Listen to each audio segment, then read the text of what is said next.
All right, we're going to get things started.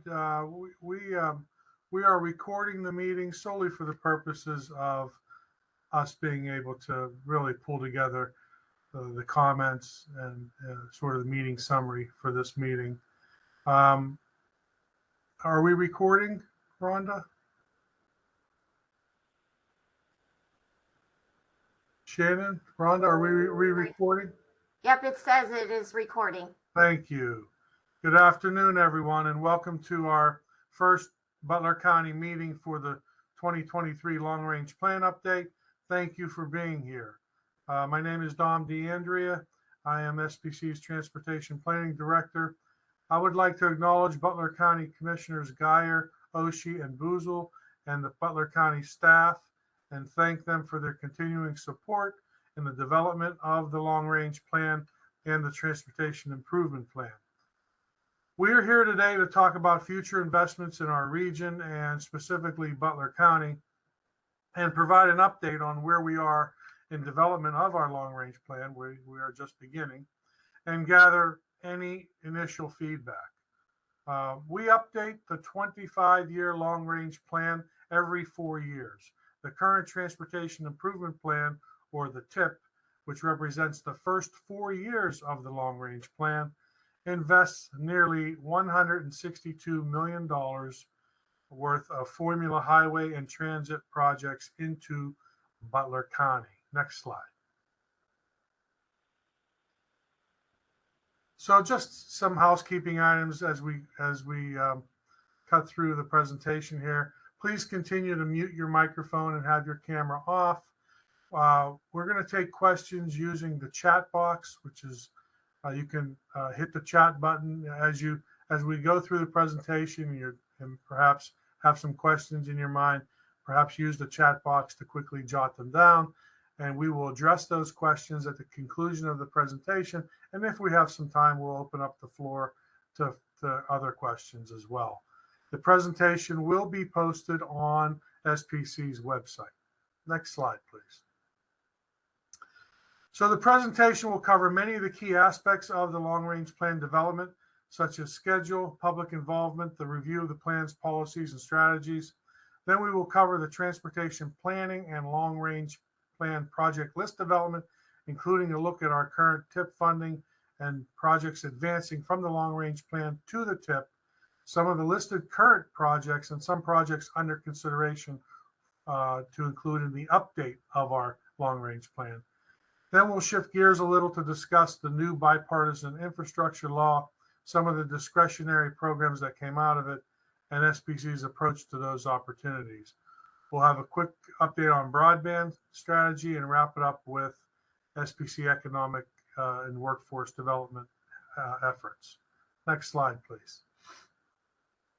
So in terms of where we're at, we've had the vision, the long-range plan vision has been reviewed. The previous, many of the strategies and goals of the previous plan are really applicable with this update. So we're just having our policy committee review our vision statement and our strategies, and that has occurred. We've had our first round of 3 rounds of work group meetings that involve the county planners as well as the PennDOT staff. That first round occurred in October and November, and we have the second round scheduled for December and January. The PPP meetings, we're having one here tonight, public participation panel meetings. We started, this is our 10th meeting. It's our final first round of meetings here. We started on October 25th with Washington County, and we're here December 7th with Butler County. There's a parallel effort ongoing with the transit operators. Our transit planners are meeting with them to discuss long-range plan and projects. We hope to pull together a comprehensive project list of highway, bridge, and transit projects sometime in the February timeframe, so that we can go to our Transportation Technical Committee and Transit Operator Committee with that comprehensive list for their recommended approval. We will then conduct an environmental justice analysis to assure that the benefits and burdens are equitably spread of that comprehensive list of projects.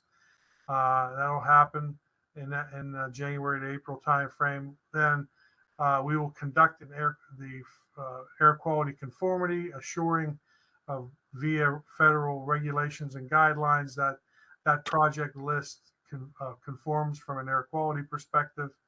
And then we'll start to assemble the document in the March-April timeframe. We will come back to you at that point, sometime in April, May, during the 30-day public comment period of the draft plan update. And so we'll come back and present the draft plan at that stage in hopes of getting further feedback. We'll respond to those comments in our second round of meetings, and then bring the plan to our commission for adoption in June. That's the schedule. Next slide, please. So as I said, the vision statement has been reviewed by our policy committee and some of our commissioners, and it's just been tweaked a little here.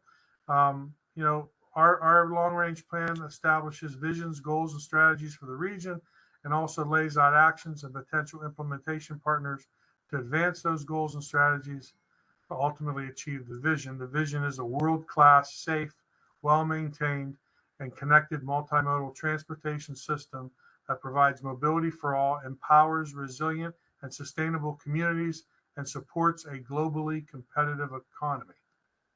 To achieve this vision, a long-range plan includes, again, a list of projects currently within fiscal capacity and projects beyond fiscal capacity, meaning based on the funding projections, we can't afford some of the projects that are proposed.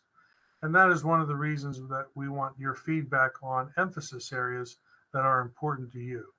So at this point, I am going to turn it over to Rhonda Craig from our Office of Communications and Public Engagement, who's going to go over a polling exercise with you. Rhonda? Thank you, Dom. Thank you. So as Dom mentioned, we had minor updates to the long-range plan, to the goals and the strategies.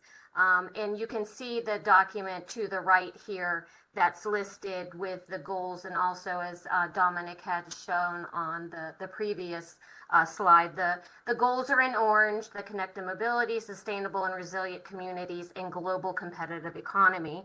And what we're going to ask of you is to take a poll. We're going to have two polling questions, and the first polling question is in regards to what you feel was the most urgent goal for the region to address in the long-range plan. Bear with me. I'm going to go ahead and open the poll. Can everybody see it? I see it. Thank you. Okay, I think everybody has answered. I'm going to go ahead and close the poll and show the results. There we go. Can you see the results? Mm-hmm. Awesome. So thank you so much for taking the time for that one. I have one more question. This one is regarding the strategies. If you can tell us what you feel is most urgent strategy for the region to address in a long-range plan. You can choose more than one answer. We ask that you choose no more than 5. Okay, I'm going to open the poll. I see it. Okay, thank you. Okay, it looks like there's nothing else coming in. So I'm going to go ahead and close the poll. Okay, I'm going to go ahead and show the results. Can you see the results? Yep. Awesome. So thank you, everyone, for taking that. We really appreciate your feedback. I'm going to move on. So SPC has various ways we engage the region. We have numerous committees and also forums. You can always email us your comments and your questions to comments@spcregion.org, or you can simply email them to me at rcraig@spcregion.org. We host in-person and also virtual public participation panel meetings, as we're having tonight. You can always check us out or check out the tip in the long-range plan at spcregion.org, and it can be found under the transportation tab. You can follow us on social media such as Facebook, Twitter, YouTube, Instagram, or LinkedIn. And all questions and comments are valued and encouraged, and all comments and questions are processed here within the SPC. This is round one of the public participation panel meetings, and I will be reaching out to you probably next year in April to set up a date and time to have the round two of the public participation meetings in May of next year of 2023. Okay, I'm going to hand it back over to Dom. Thank you. Thanks, Rhonda. All right, this slide here talks a little bit about process. The transportation planning process goes through various steps in a cycle to produce the transportation improvement program every 2 years and the new long-range plan every 4 years. Federal regs require SPC to develop and update a long-range plan every 4 years. And our last plan was 2019, and hence we are working on one for adoption in June of 2023. Next slide. So this diagram depicts the general process for the development of a long-range plan project list. Public involvement bookends the process of updating the long-range plan. We are currently working through the top row of tasks. We have been out to each county in an open meeting such as this one as part of our initial public involvement. We work through our 3 long-range plan development work groups. In Butler County, this includes SPC staff, PennDOT District 10 staff, county staff, and transit providers, as I said before. We utilize this work group to review current conditions and status of performance measures and develop long-range needs and candidate projects. SPC will conduct screening and consistency criteria analysis to review the candidate projects and provide input to the work groups. We will develop a conservative investment plan that identifies and projects future transportation revenues. There will be between 9 and 12 long-range plan work group meetings to come to a consensus on the long-range plan draft project list based on the analysis and the investment plan. Excuse me.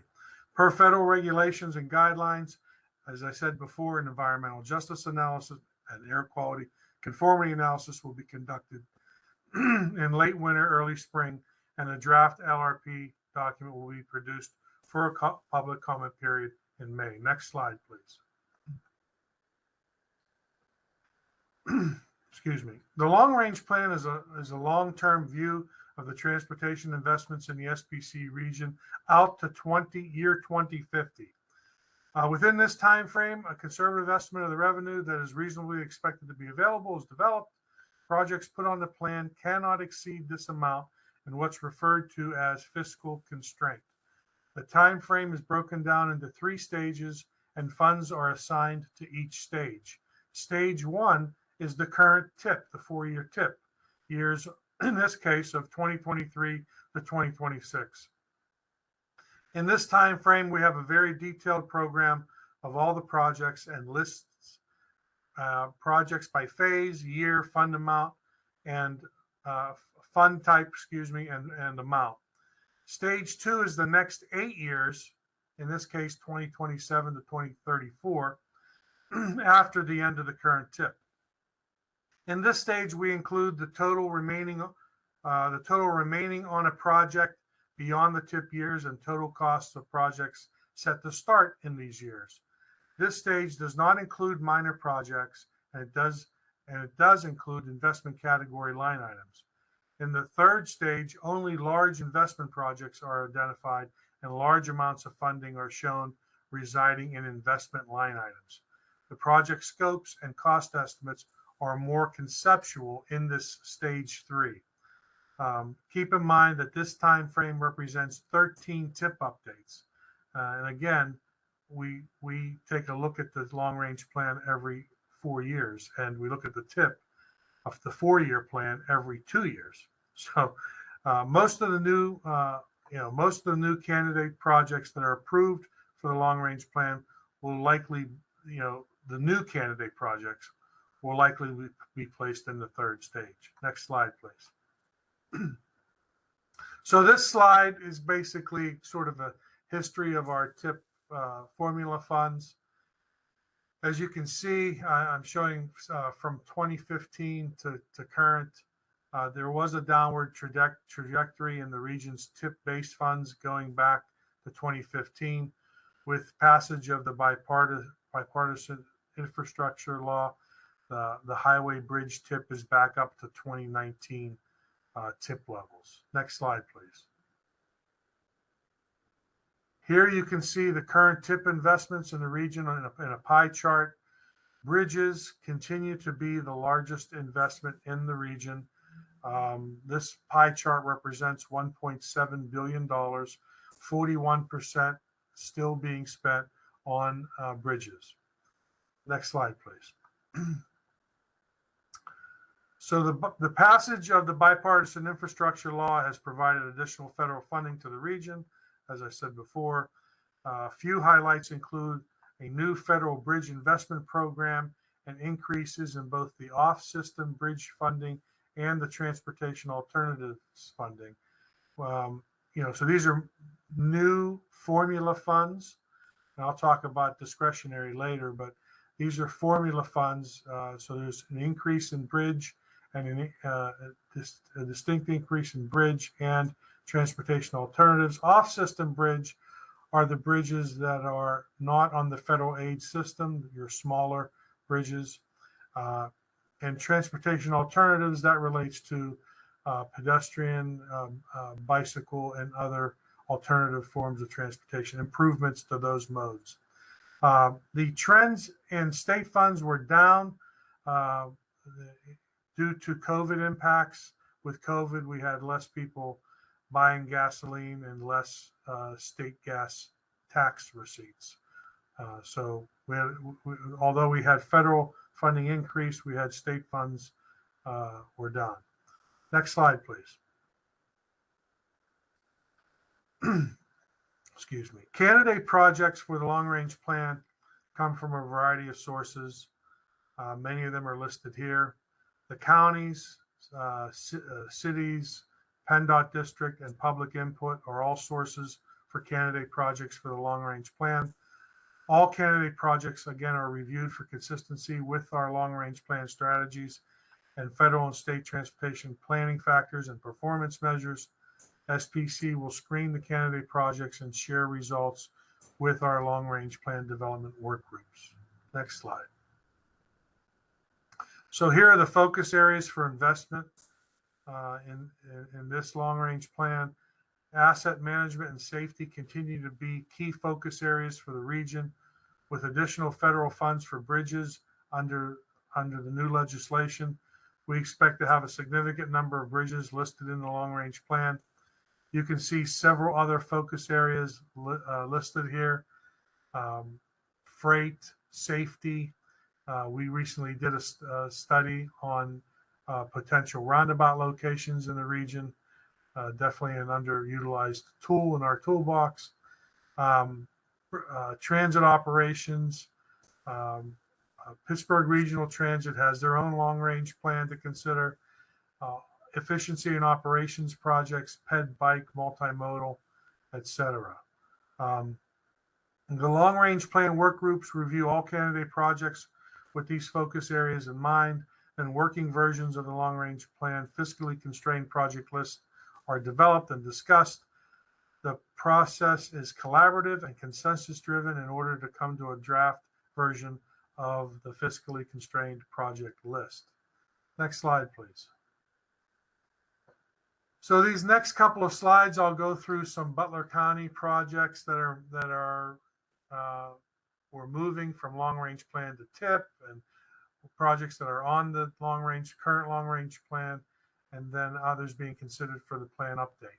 So again, here projects moving from the long range plan stage 2 to the tip include the State Route 228 3-degree road intersection improvement, the Balls Bend improvement, Carnes Crossing Bridge, State Route 356 over to Coal Run Bridge replacement. Some of the projects that are on the current long range plan, State Route 528 over Lake Arthur Bridge reconstruction, US 422 over State Route 356 bridge reconstruction, State Route 356 corridor improvements, State Route 268 State Game Lands bridge reconstruction there, Mars Railroad Bridge West. That's all. These are all projects on the current long range plan, and a couple of projects on Route 8. Next slide, please. Some of the projects that have been discussed in the initial long-range plan work group meetings under consideration for adding to the long-range plan. We have Picklegate Crossing Bridge Preservation Project. We have SR 422 over SR 4005 Bridge. We have State Route 422 Moraine eastbound and westbound bridges. And we have SR 422 in Greenwood Drive intersection and SR 68 in Eberhart Road roundabout. So we do have, I believe Harold Swan is with us tonight. So if there are any detailed questions about some of these projects, we have Harold here to assist with answering any of those questions. Next slide, please. The long-range plan development also has a strong transit component. I'm going to ask Dave Totten if you'd like to talk about this slide. Thanks, Dom. Hi, everybody from Butler. So yes, we're working on the transit component, all the transit projects.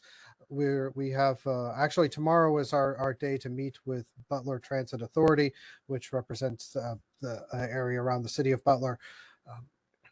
And nail down some of those projects, but we do have a big tool in our toolbox when it comes to transit, which is the Bureau of Public Transportation at PennDOT, and they have a capital planning tool. So we get our head start on that is to look into that tool, and it's a database that kind of has an algorithm. I won't say it's an AI algorithm. But it is an algorithm, and it looks at the existing assets and kind of projects out when in the future they're going to be needing to be replaced. So that's where some of these numbers come from. The $7.7 million for buses, for local and commuter buses for BTA. That's looking at the existing buses and when they would be due to be replaced to keep them in good working order. But we'll nail that down a little bit more precisely and get a good estimate for over the short and medium and long term bus replacement needs for BTA and their facilities and operations. We can make estimates as to that. The fare collection system is on the current tip. That is something that's being worked on. If you're aware, the Connect card system is obsolete and it has a shelf life that's quickly running out. So we are doing a lot of research here at SBC. We're trying to take the lead on trying to get to a regional fare system for all of the transit agencies in the region. We're going to be doing a feasibility study to look at some concepts to see what would work best, and we'll see what we can get to, if we can get to a place where we can get a replacement for the Connect cards that's really modern, that has better equity, that fits what people need and can enable some new transit options. So some of the things being considered are multimodal hubs. There's several we did complete since the last plan, the last long range plan, Smart Moves Connections, which was a regional vision for public transit, recently won the award from the State Planning Association. So we're pretty proud of that. And it did look at multimodal hubs. We looked very closely, especially at Cranberry, which we as a potential multimodal hub. And we took that one step further and have recently completed a feasibility study for a potential site in Cranberry. Many of you that I just saw on the participant lists were stakeholders and chipped in to help on that. It's in your hands there now. We'll see what else can happen, but there's a real opportunity there. Route 8, an interesting corridor as well, Zelienople and Butler City. Future corridor improvements for transit. I put in the chat. I did put a link to Next Transit, the Pittsburgh Regional Transit Study that Dom mentioned.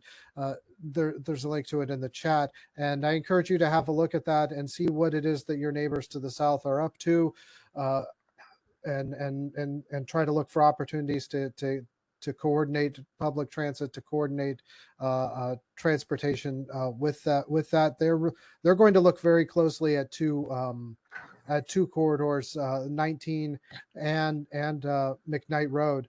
So they have two corridors on that list that are headed in the direction of Butler. And then as I said, we will continue to work with all the transit operators and nail down these projects. And when we bring that list back to the public, we'll want your feedback on those. Oh, what is a multimodal hub? Thanks. It's an idea that kind of takes a facility approach, where we're trying to say what is the capital investment needed here to have the kind of transit that would work best for a community, trying to bring mobility together. So what our approach to that was to look at transit support of land uses in the entire region to see what areas could support better transit based on the uses that they're generating right now. And from that, we were able to come up with these ideas for hubs in various locations. So a hub in Cranberry might allow local transit service in the township, perhaps some sort of local service of a micro transit or an on-demand system that might deliver people to this hub, where the hub could be in near an employment zone. The hub could have a park and ride component. It could have an active transportation component, maybe a micro transit like a bike share or scooter share, and it could maybe connect to commuter transit if there was commuter transit available. And you could share. And ideally, then a person with trying to make a trip could use this hub to connect across several modes of transit seamlessly, just using their smartphone to connect. So that's the dream, and we have a lot of ideas for where those could be across the region. Maybe this could enable better commuter service to the new job opportunities in Beaver County, job opportunities in City of Butler, connect Butler residents to jobs in Cranberry. A lot of opportunities here. We're going to take a look at it and see what we can find out. I hope that came across as understandable. Yeah, I won't keep you. I just wanted to see if we're trying to update our website, and on the website it has the phase 1 of the Act 167 plan that you guys did way back in 2010. Nick did. And all I have is a printed copy. I don't have a link to it that I can just easily post onto the website. The one that's on there says draft. Joel McKay, you're unmuted. We want to take that off and just get the. I wasn't sure if Joel was asking us a question or. No, he's on the phone, I do believe. Done. Okay. And the other one is the appendix C. Someone mute him. The one that I also have, and it's posted on the website. Shannon, can you take care of that? Or, thank you. Next slide, please. Thank you, Dave. Appreciate that summary. All right, so this slide talks about a little bit about the statewide interstate program. That's a program that's managed out of Harrisburg from PennDOT's central office. And so with this program, it's sort of outside of our tip. This program includes, it'll be included in our long range plan. It includes $214 million investment that includes reconstruction of the I-79 southern section described there. Oh, go back, please. So it's reconstruction, widening, and addition of a third lane from the Allegheny-Butler County line to the Jackson, I guess, township line. So the project is described there. So that's that project is within Butler County. Just wanted to mention that as an additional investment from the interstate program. Next slide, please. And these are some of the other, as I mentioned before, I mentioned some of these before. These are some of the other long-range plan elements that go into the document. We have and go into our analysis, quite frankly. Population and employment forecast, transportation performance management. We have our federal performance metrics that we will use here. Again, air quality, environmental justice, and we also consult with many partner agencies, federal and state, as we cut through our analysis and work on the long range plan. Next slide, please. Again, submitting feedback. Comments can be submitted anytime to comments@spcregion.org, or questions can be sent via email. Outside of this meeting, we'll take questions. Rhonda's email address, rcraig@spcregion.org. And our phone number is also listed there, an extension. Rhonda, you have anything else you want to add there? Yeah, I just want to plug again about all of the recordings. The recording from tonight's meeting will be posted on the YouTube channel, and also they can go to spcregion.org, and under the Get Involved tab, they can click on the public participation meeting panel, and the link or the recording will be found there also. All right. Next slide. Okay, Dan Allwine couldn't be with us this afternoon, so I'm going to cut through some slides on the bipartisan infrastructure legislation law, the discretionary program activities, and the quick broadband plan update. So next slide, please. Nearly a year ago, Congress passed and the president signed into law the $1.2 trillion bipartisan infrastructure law. Like the previous infrastructure bills, the legislation included a comprehensive and long-term surface transportation reauthorization. However, this legislation also addressed other infrastructure needs and included funding numerous energy-related programs, including grants to modernize our electric grid and grants related to new forms of energy like hydrogen and the capturing of carbon. Of the over 400 programs within the legislation, over half of them are relevant to SPC and our region.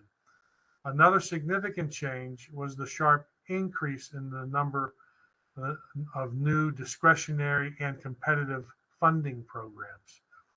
In response to these new opportunities, our commissioners have asked SPC staff to play a leading role in applying for them to ensure our region is receiving its fair share of funding. As the new programs are announced, we comb through the guidance and requirements to determine if regional applications are worth considering, or if there are additional partners we can support and help in their own applications. Finally, we've noticed that every funding notice from this administration has some common themes: equity, resiliency, and workforce development. So we are concentrating on hitting those themes in our applications. And I'm going to, next slide, please. I'm going to talk a little bit about some of the applications that we've submitted in the past 11 months that have kept us pretty busy here. We applied to the Multimodal Project Discretionary Grant Program for the Eastern Pittsburgh Multimodal Corridor Project. That was an application that consisted of improvements to the Parkway East and Pittsburgh Regional Transit East Busway, a 128 million joint request from SPC, PennDOT, and Pittsburgh Regional Transit. For the Parkway East, it included technological upgrades with regard to incident management and response, and also signal improvements along parallel routes. In addition, flood mitigation on the section of the Parkway affectionately known as the bathtub that floods very frequently near the downtown area. And also it included sidewalks and pedestrian improvements on Business Route 22, which parallels the Parkway East. For the East Busway, the application included a new ramp to the busway from the Parkway and a lot of state of good repair items like paving, drainage, slope stabilization, retaining walls, and bridges. It also included battery electric buses and charging infrastructure. So that application, that was the first application we worked on. And some good news on that is we've been getting some follow-up questions to answer on that one. So stay tuned. We haven't really heard on any of these yet, but that was a good sign for that one. We also applied to the Bridge Investment Program, BIP, with a $73 million application. That included replacement or rehabilitation of 8 locally owned bridges in our region that are in poor condition. This funding application included 2 City of Pittsburgh owned bridges, 3 Allegheny County bridges, and 1 bridge each in Westmoreland, Fayette, and Butler County. Yes, Butler County. We included the Geibel Road Bridge. We'll be looking for local bridge candidates for next year's round as well. Each one of these funding programs is pretty much annual. So we will be coordinating with our county partners and state partners for applications next year as well. We'll be looking for bridge candidates. We still have needs. Butler County, 13% of the bridges in Butler County are still in poor condition. 57% are just in fair condition, leaving 30% in good condition. So still more work to do on bridges. Next slide, please. We also applied for the Safe Streets and Roads for All program, a $41 million application. It included 29 projects throughout the region on corridors and main streets with a demonstrated need for safety improvements. We did reach out to our member counties and transit providers to solicit project needs and ideas from across the region on this one. In Butler County, we included 4 areas. 6 for Butler County was about 6.4 million. We included 2 projects that are underway but that have some funding gaps. Franklin Road in Cranberry Township is an existing project with some construction cost increases, and we asked for funding to fill that gap.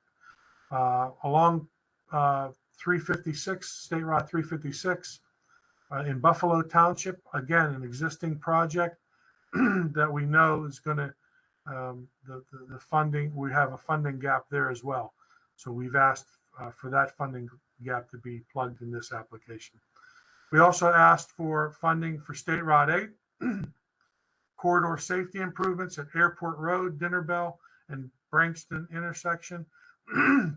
Excuse me. Series of intersection signal upgrades and replacements. These are safety-related signal upgrades. These are major this is a major corridor for both local commuters and regional economic activity. We also included Chicora, 2 studies, sort of safety studies, taking a closer look at State Route 68 in Chicora and also Slippery Rock, Main Street and Slippery Rock. Just looking at the crash data there, we thought those would be good candidates to take a closer look at to come up with some safety solutions. We also applied to the the NTIA, the National Telecommunications and Information Administration. in partnership, looking at broadband and broadband, you know, uh, gaps in our region. In partnership with DQE Communications, we included an application that involved construction of nearly 170 new miles of fiber within proximity of about 16,000 homes and 117 community organizations to reach to provide improved broadband access to over 37,000 folks. One of the routes that we included in our application was in Butler County. It's a 17-mile route that would potentially improve broadband access to over 1,500 individuals and 700 households. We received a lot of support from county staff on this endeavor, and we appreciate their support on that one. Next slide, please. Just before I get into this slide, I want to keep reminding folks, if you do have a question on your mind, please use the chat box.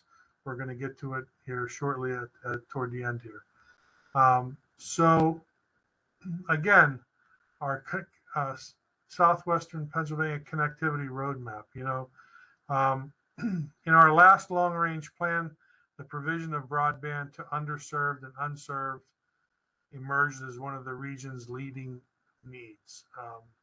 The need for high-speed internet connectivity is greater now than ever before. The emergence of the COVID virus has really forced us to rethink the way critical services such as education and healthcare are delivered. And in fact, COVID's had some other impacts as well, particularly to transit, and it's making those folks rethink their service plans. So high-speed connectivity should be viewed as an essential form of transportation in the 21st century. That's how we view it here at SPC. And our broadband plan, and you can find it at the website that's shown there on the slide.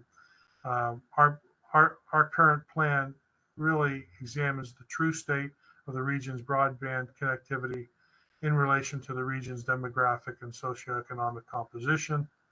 And it has recommendations that help to equitably serve the region's most vulnerable populations that are unserved or underserved by the current connectivity.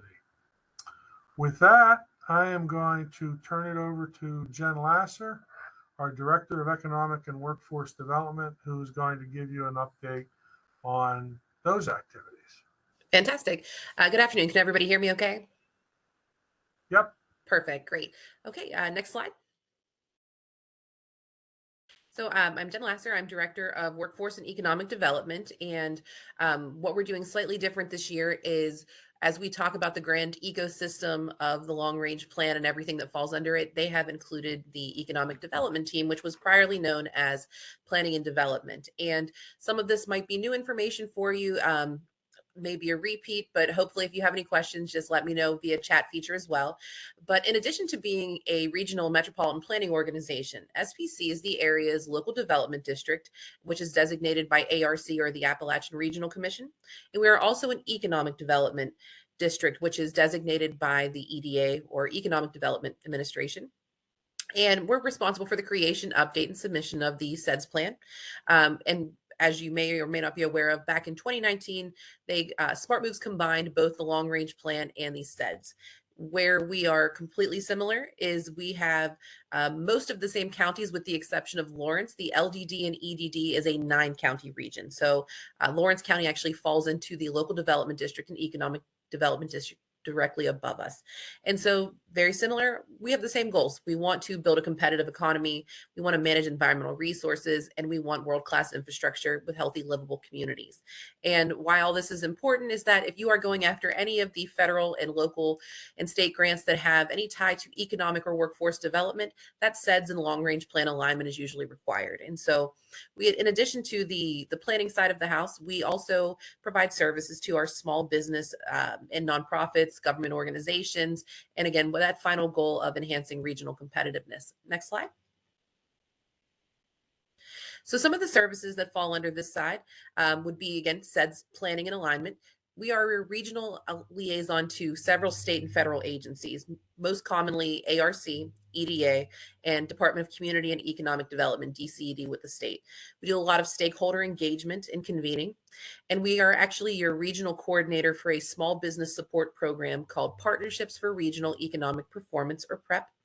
We are your program administrator, and this is a fantastic program that includes partners like small business development centers, economic development organizations, chambers of commerce, workforce investment boards, and in-house we have a small team here that works with business export. So if you had a small business that was interested in exporting their services or their products overseas, we have a team that will work one-on-one to help them do that.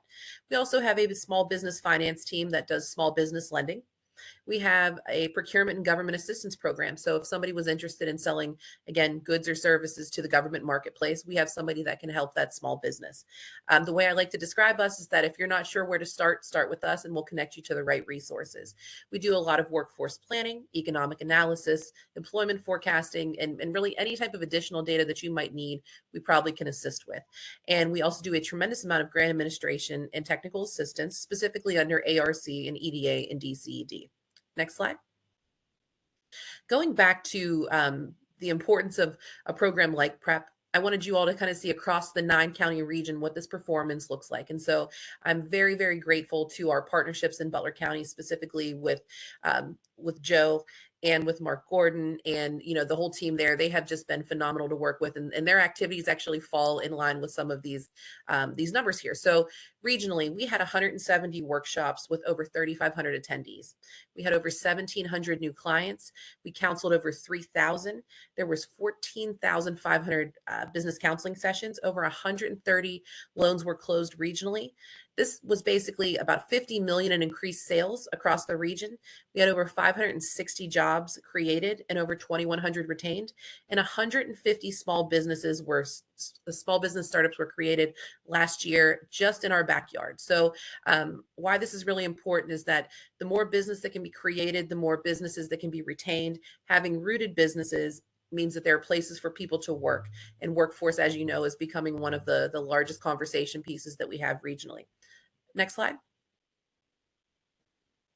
So as I had also mentioned, grant support. So we do a tremendous amount of technical assistance. Under the EDA application process last year, we had over 30 applicants that we provided technical assistance to, which was about over 200 million in grant requests, specifically under EDA ARPA.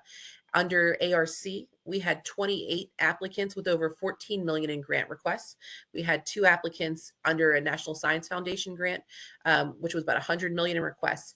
And why this is important is that, we provided technical assistance to over $300 million in community development projects to our regional applicants. And this is your municipalities, your counties, your educational entities, and your nonprofits. I just want you to know that we are here to provide assistance. If you're not sure, again, where to start with us, and we can hopefully connect you to whomever's going to help you get those dollars. And I know we have some regional projects that we're working with you all on, and I look forward to working with you in the future. Any questions you have, please let me know, and thank you for your time.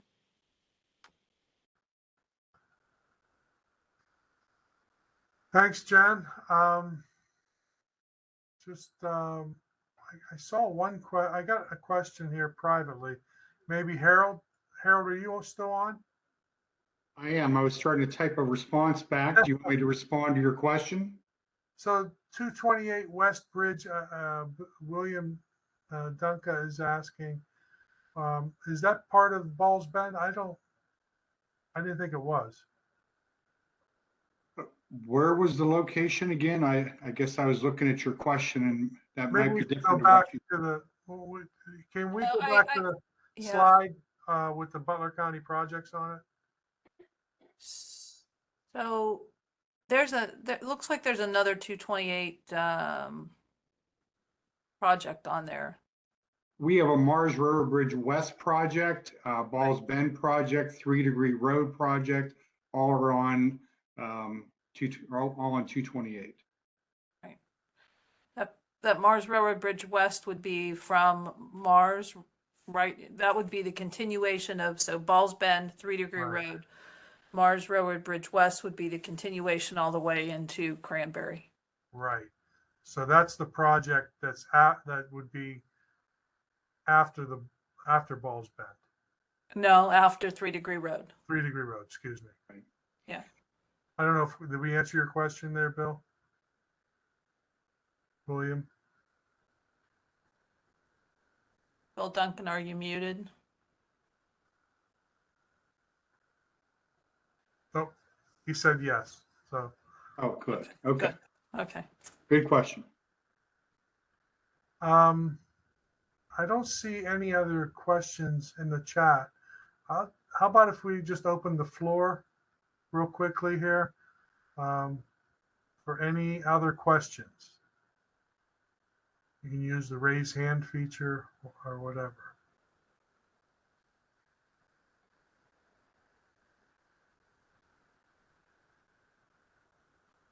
Okay, not hearing any.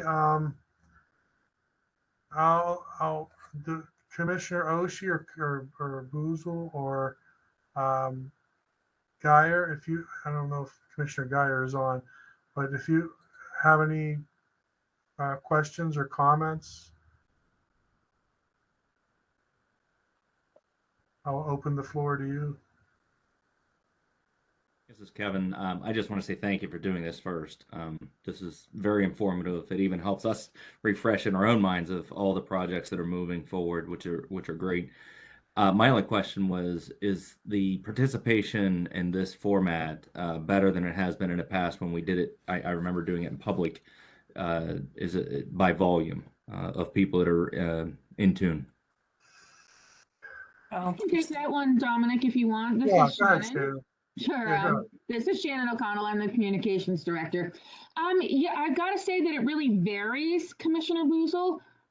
Sometimes we do see greater participation when we offer an online or a virtual option, and in certain places they do better with in-person meetings in some of the counties. So we're going to take a look at our participation here and see how it compares to what we've done in person meetings.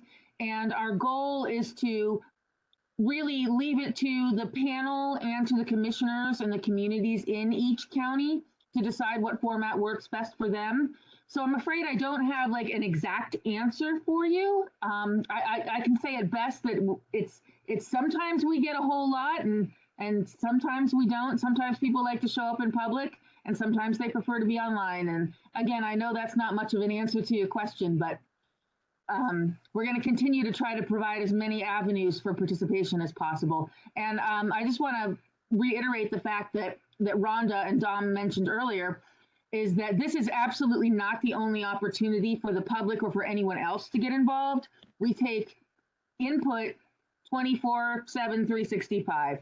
We have other meetings. All of our committee meetings have an opportunity for public comment. People can email us. They can submit things through the website. So they can let us know on social media. So we're always looking for input. And these are very important meetings and we appreciate everybody's participation. But again, they are not the only avenue for the public to communicate with SPC. And I'll just add, I think at Monday's commissioner meetings, we'll have a summary, since this is our last meeting in the first round. We'll have a summary, correct, Shannon, of what Yes, kind of participation we've had. Yes, you're going to hear about that from Rhonda Craig, our public involvement coordinator. Thank you. I knew it was on top of your minds. I just wanted to make sure that the public knew that they had other opportunities as well. And I, as I said, I commend your team for the great work that they've been working on. So thank you very much. Thank you, Commissioner. Commissioner, this is Andy. How nice to see everybody. Just anecdotally, I mean, I think it's been a few years since we've been in person with y'all up at the courthouse. And I've been to, I think, probably all of your PPP meetings for the last, I don't know how many years. I think, if I recall correctly, I think we got a little bit better turnout in person. yeah. Just because, at the courthouse, as you all know, we're right inside the security gate there, and there's lots of people passing through. So I think, in the past, we've gotten some people that kind of maybe were just curious and wandered in. And, my recollection is that I think in your case of Butler County, I think we did do a little bit better when we were in person. Yeah. I think, yeah, go ahead, Kim. I was just gonna say, I agree. We do have a municipal call, and I was sitting here thinking about, that is so well attended. We do it monthly.